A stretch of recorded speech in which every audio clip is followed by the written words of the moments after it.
Welcome to this week's Global Star Party, or as I'm calling it, the Solo Kiwi Sun Party, because I'm the only one here. So without further ado, we'll get into some sun, hopefully.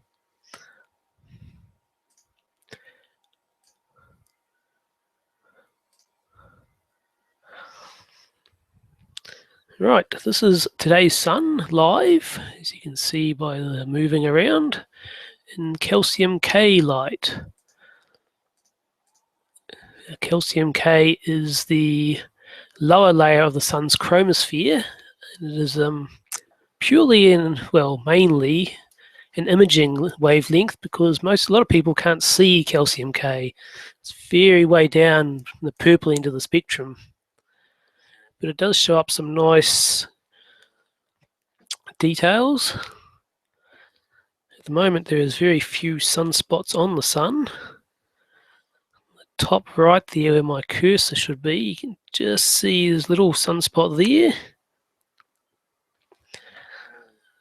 If we switch to hydrogen alpha, which is a far more exciting wavelength, this is still a chromosphere, but the top layer of the chromosphere, so it's above the calcium K part of the spectrum.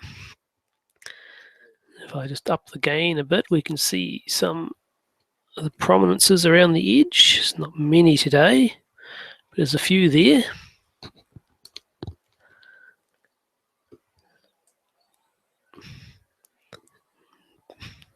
The darker ribbons are also prominences, but they're being viewed straight on, so they're called filaments. They're just slightly cooler part of the sun's surface, so they sort of pop out against the disk. I don't have any white light today, but white light is extremely boring at the moment. If I can find an image. That's calcium K from earlier on today, once you've processed it all. Some nice little sunspots there in the bottom. And the same with hydrogen alpha. And today's white light image. Oops. Which is almost a blank disk. So not much excitement there today. I'll just pull up a comparison of all three, if I can find it.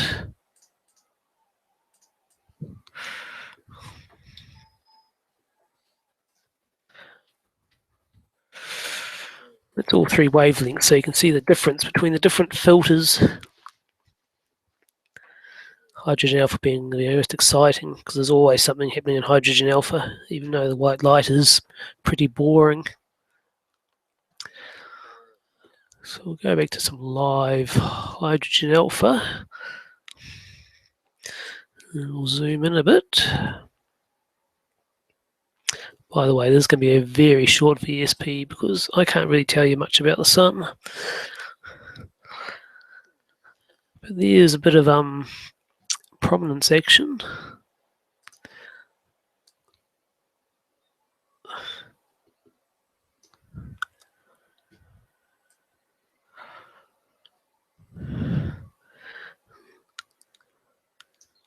Yeah, currently there's no big prominences on the sun, just all small ones. But a couple of days ago, we had this monster sitting on the edge.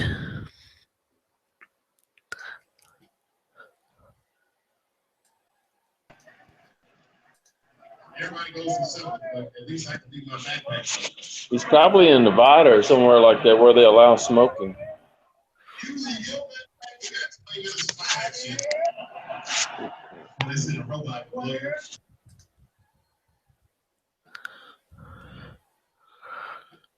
And what else can we say here?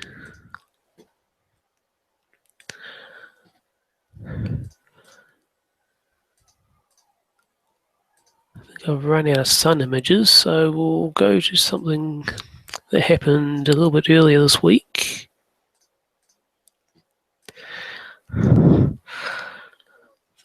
Moon occulted Venus earlier on this week. This image is a slight cheat because this happened when I was at work as usual, so I had to leave the scope running by itself. And of course Mr. Cloud came along and blurred everything out. So here is the actual image, what the scope took that day. Just after this image was taken, the clouds got really thick and nuked everything. So I sort of cheated, and I had a few images before I went to work of the moon.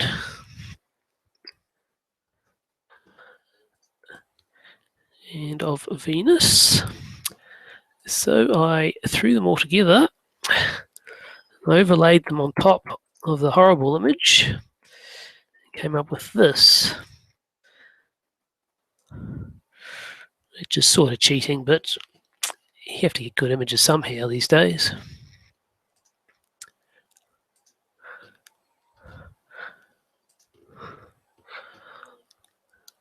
So what else can we do? Try some thicker images. This is another nice prominence by Wendy Clark, taken on the sun this week.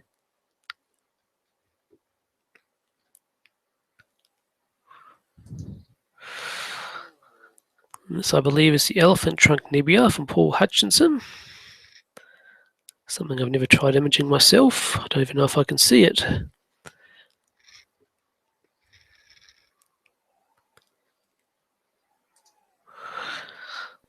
This is another image from our friend Shah in Malaysia. Looks like he might have taken that during the daytime too.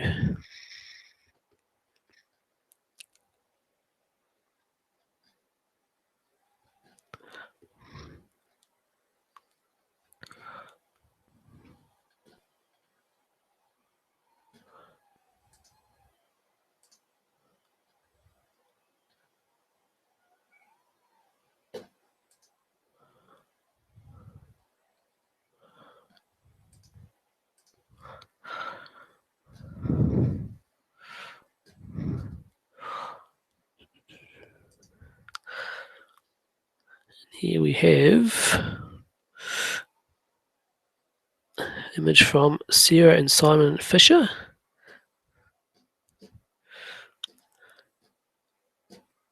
Just to look and see what that is. Oh, Jupiter, Mars, Regulus, Venus, and the crescent moon, all hanging out together in the evening sky.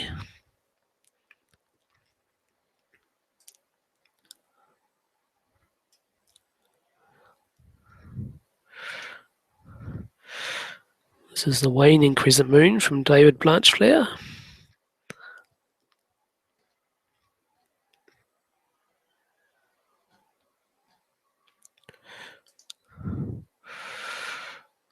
Ralph Smythe produced this lovely sequence of eclipse images.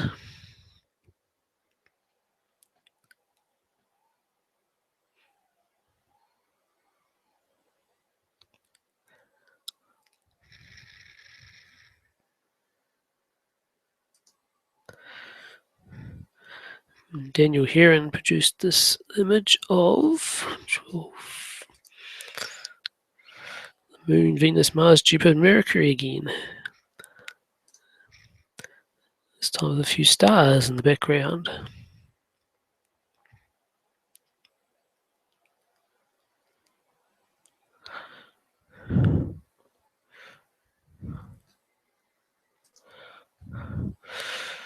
There's another one from David, or Daniel I should say.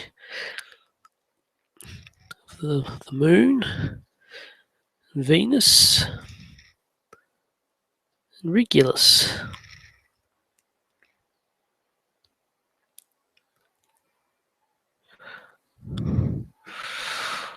And here's one from our regular host who couldn't be here today, Chris, of Bode's Galaxy.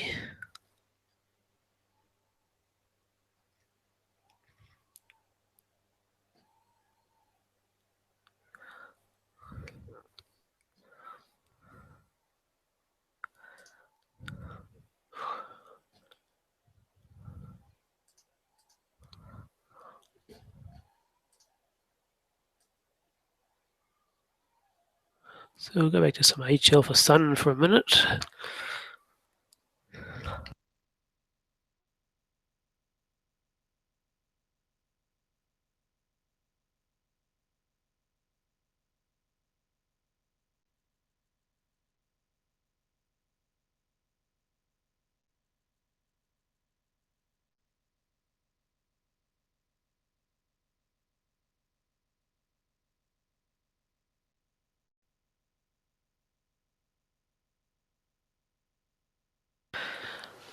There's a bit of live sun going on.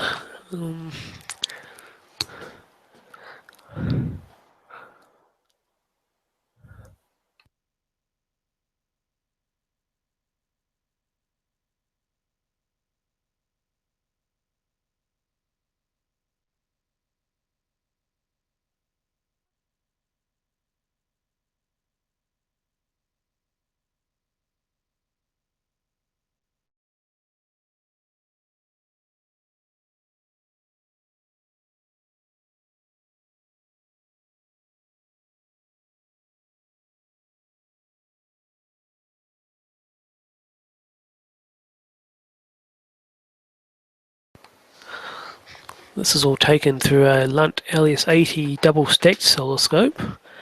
The double stack part just means I've got 2 H alpha filters on it to narrow the bandpass right down so we get some good contrast on the disc.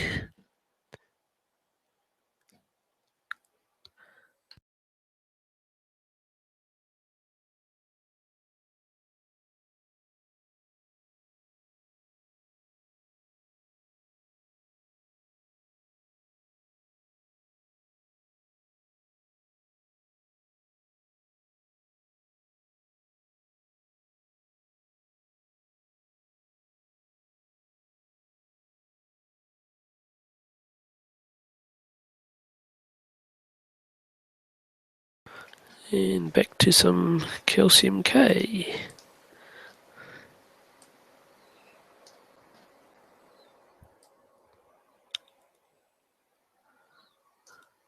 See, there's one sunspot down here. We've got another one just about to pop over the edge there.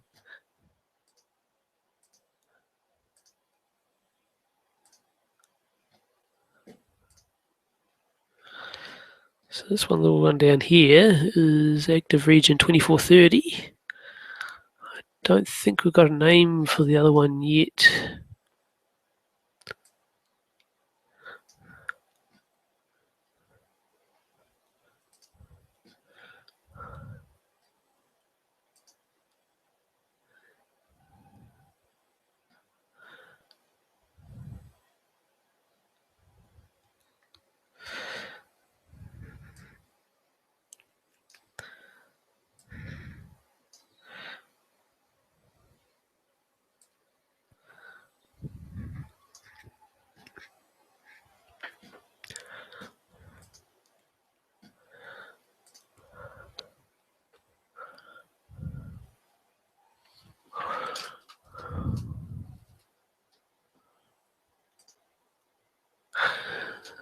This is the imaging rig we're doing all this on.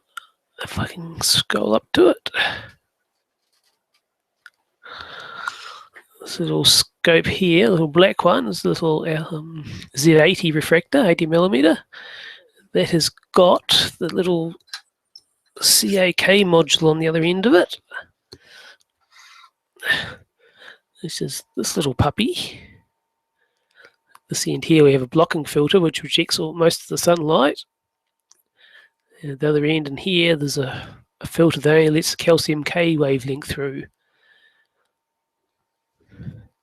These little puppies can go on any refractor that's below about 100mm and turn it into a nice little calcium K scope. If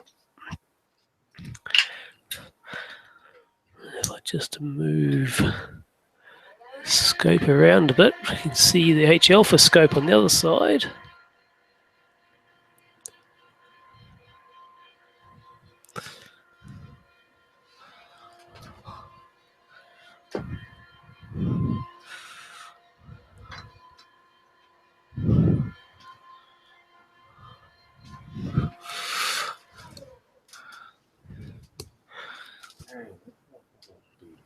So this is the back end of the Lund LS80 with its, this pressure tuner here for getting the scope tuned properly on band. There's the first filter. The second filter is this one back here, it's the same thing. Tune that also to get on band. Back here we have the main bandpass filter, which only lets hydrogen alpha through. And the little grasshopper scope on the other end.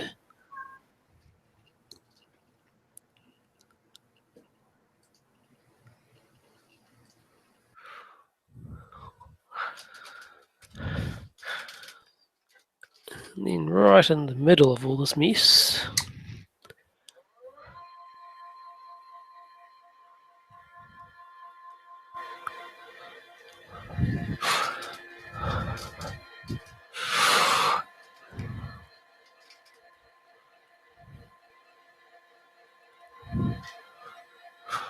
we have the bigger 132mm scope, which I can put the calcium K filter on using a step down mask to make it about 100mm so we don't get too much sun barreling down on the filter. It's mainly a nighttime scope, that one. And all on a lovely Paramount MX.